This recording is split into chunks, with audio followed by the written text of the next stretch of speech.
नेहमी जात वर्चस्वाच्या भावनेतून बोलतात. ते नेहमी आम्ही वर्चस्ववादी आहोत हे त्यांच्या वागण्या बोलण्यातून नेहमी जाणवतं.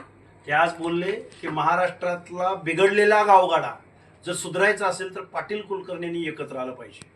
म्हणजे तुम्हालाच तेवढं कळतं, बाकीतल्या बहुजनांना काही किंमत नाही किंवा बाकीच्या बहुजनांना काही से नाही किंवा त्यांनी लेखन केलं, लिहिलं. मराठी साहित्याचा प्रांत इथल्या देहबोलीतून, भाषा बोलीतून किंवा बोलीभाषेतून मराठी साहित्य समृद्ध करायचा प्रयत्न केला कोणी? विश्वास पाटील. तुमचं लेखन, तुमची मांडणी आणि तुमच्यावर झालेले आरोप हे अजून महाराष्ट्रातल्या सामान्य जनतेला, बहुजन जनतेला माहीत नाहीत. तुम्ही मराठी साहित्य संमेलनाच्या अध्यक्षप्रमाणे वागा, बोला.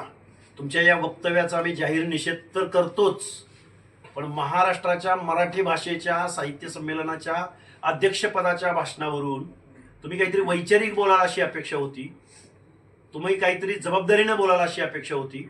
महाराष्ट्राच्या साहित्य संमेलनाच्या अध्यक्षांच्या परंपरेला छेद देणारं तुमचं वक्तव्य आहे, बहुजनांच्या भावना दुखावणारं वक्तव्य आहे. गावगाडा बिघडवला कुणी? कुलकर्णी पाटील एकत्रित येऊन जर तुम्हाला गावगाडा सुधारायचा असेल, बिघडवणारे तुम्हीच आणि सुधारवायला चाललाय तुम्हीच. त्यामुळं विश्वास पाटील, याच्यावर आपण कधीतरी प्रतिवाद करू.